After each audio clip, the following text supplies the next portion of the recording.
Let's face it, gear is exciting. It makes us feel good. We often receive it as a gift or even use it to reward ourselves. It's also fun to own and makes for great conversation at work and around the dinner table. Indeed, the quest for gear drives us to spend our time researching and watching YouTube videos like this. Not that there's anything wrong with that. We seldom need what we want and often don't want what we need. I think that's part of the human condition. Indeed, we love novelty. We get bored and crave excitement, and gear can help fill the void. Honestly, if one has the resources, why not indulge and feed the beast? However, the reality for most, including myself, is that we have limited resources. Still, let's not overlook the most crucial point.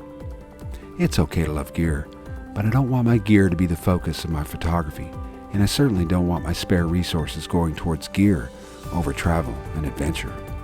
So why not reallocate our time and resources less into gear and more into the actual photography itself? At this point, we have to be genuine about our goals and intentions.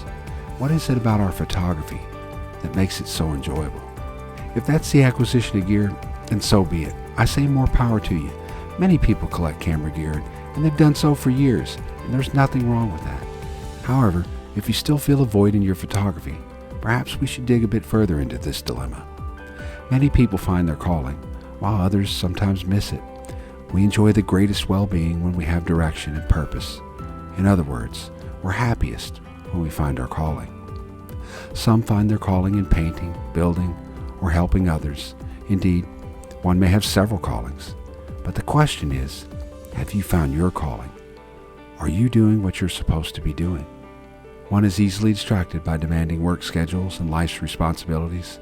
Thus, we often use gear to fill the void as we meander about, trying desperately to find our calling, even when it's staring us in the face. As a landscape photographer, gear can sometimes be a convenient distraction. When planning our next adventure, we often tell ourselves that we don't have the right equipment, or it's not the right time. Something always seems to get in the way. I sometimes make excuses about not having the right equipment. Despite greatly enjoying being on location with my camera, landscape photography can also be demanding and challenging. Indeed, it's not the gear that requires me to get up at 3 a.m. on a cold morning and hike 2 miles into a dark forest to arrive at my destination before sunrise.